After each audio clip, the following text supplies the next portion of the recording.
तो हम लोग अभी तैयार हो चुके हैं और आज है संध्या आरक छठ पूजा का।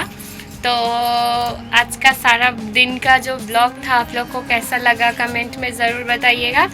और अभी हम जा रहे हैं गंगा घाट पे और मैं और मेरी दीदी एकदम सेम तैयार हुए हैं, तो आप लोग को दिखाएंगे।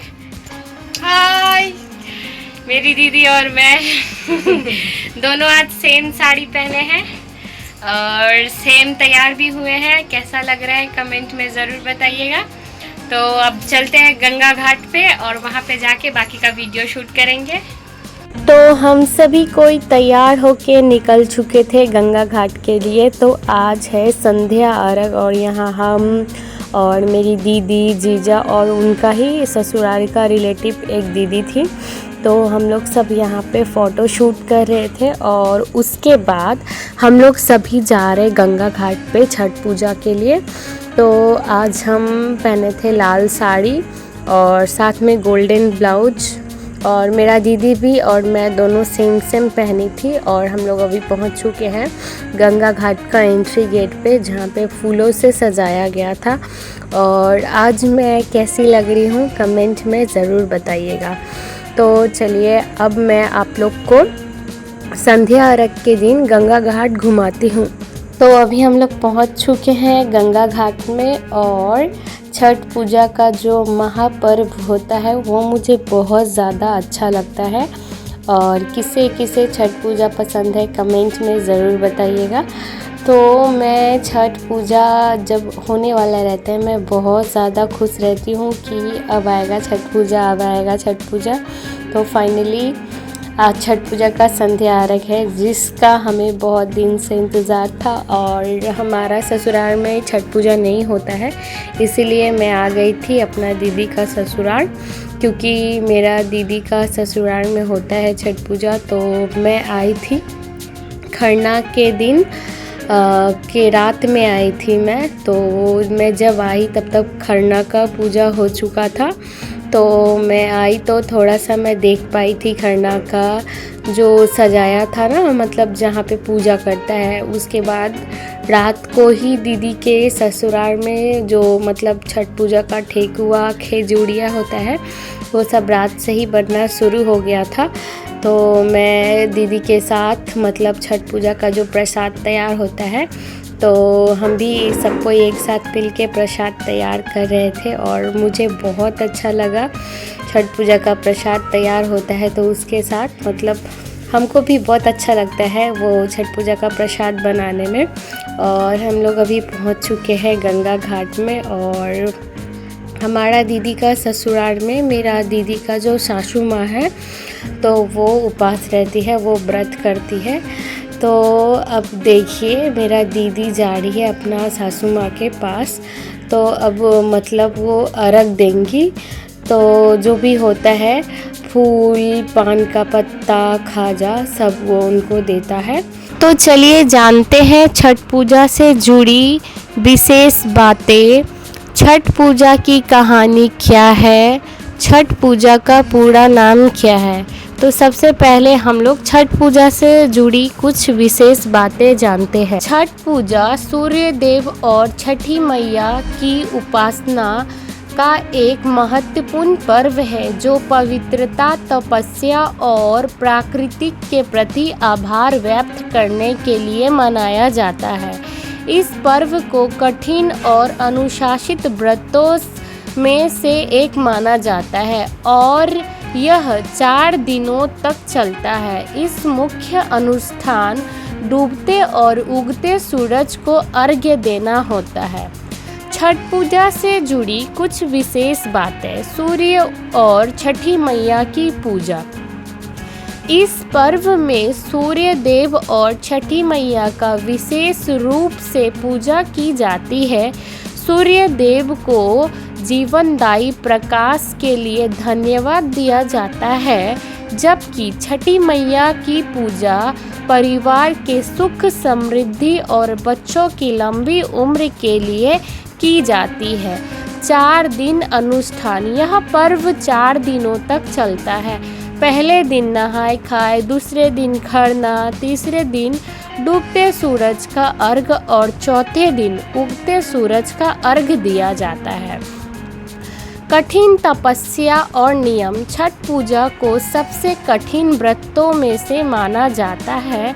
इस दौरान व्रत अन्न जल त्याग कर या बहुत कम खाकर उपवास रखते हैं। स्वच्छता और पवित्रता का विशेष ध्यान रखता है।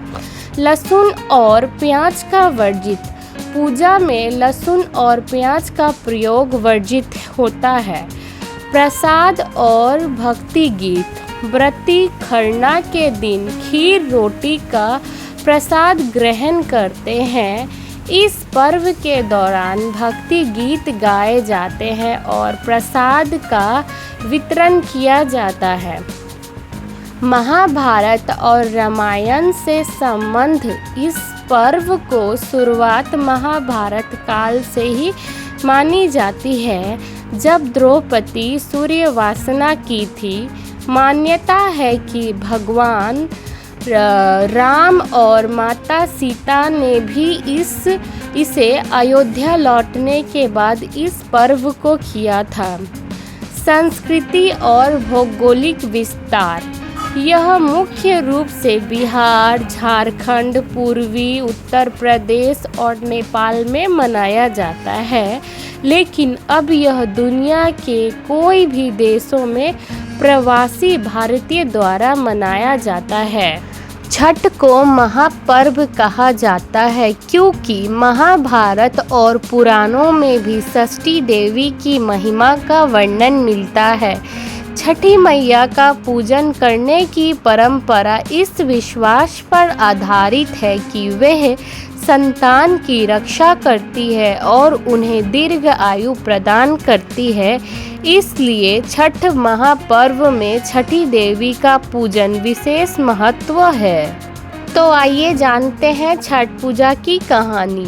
छठ पूजा की कहानी कई पौराणिक कथाओं पर आधारित है, जिनमें से सबसे प्रचलित कथाएं हैं माता सीता और राजा प्रियव्रत की कहानी।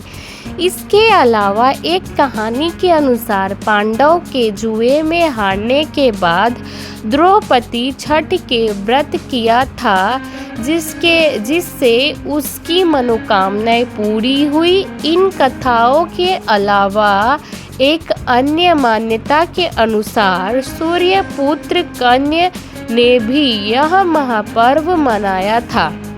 प्रमुख कथाएं। राजा प्रियव्रत।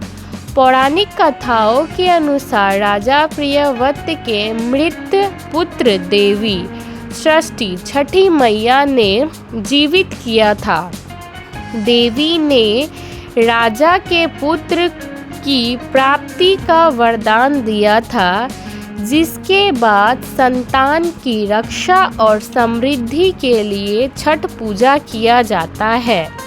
माता सीता। ऋषि मुगदर के कहने पर माता सीता ने 14 साल के वनवास से लौटने के बाद अयोध्या में रामायण काल में छठ पूजा का व्रत किया था। यह कहा जाता है कि मुंगेर के गंगा तट पर उन्होंने पहली बार यह अनुष्ठान किया था। द्रौपदी और पांडव।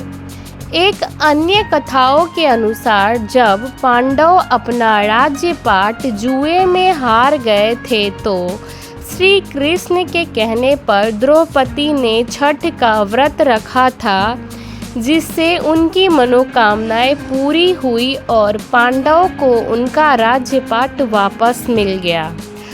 सूर्य पुत्र कन्या।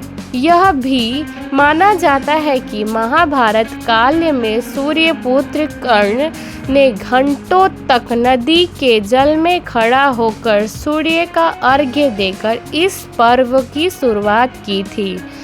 इन सभी कथाओं में सूर्य देव की पूजा और छठी मैया के कृपा का महत्व बताया गया है, जो इस पर्व का शुरुआत और महत्व को दर्शाता है। छठ पूजा से संबंधित कुछ विशेष जानकारी। आई होप आप सभी को अच्छा लगा होगा। और देखते ही देखते हमारा संध्या अर्घ देना हो चुका था और अब हम लोग जा रहे थे घर। तो उससे पहले हम लोग कुछ फ़ोटो शूट करवाई, देन उसके बाद हम लोग चले गए घर। तो आई होप आप लोग को हमारा आज का छठ पूजा वाला ब्लॉग अच्छा लगा होगा। अगर आज का ब्लॉग अच्छा लगा तो वीडियो को लाइक कर दीजिएगा, चैनल को सब्सक्राइब कर दीजिएगा। मिलते हैं नेक्स्ट ब्लॉग में, तब तक के लिए बाय बाय सभी को।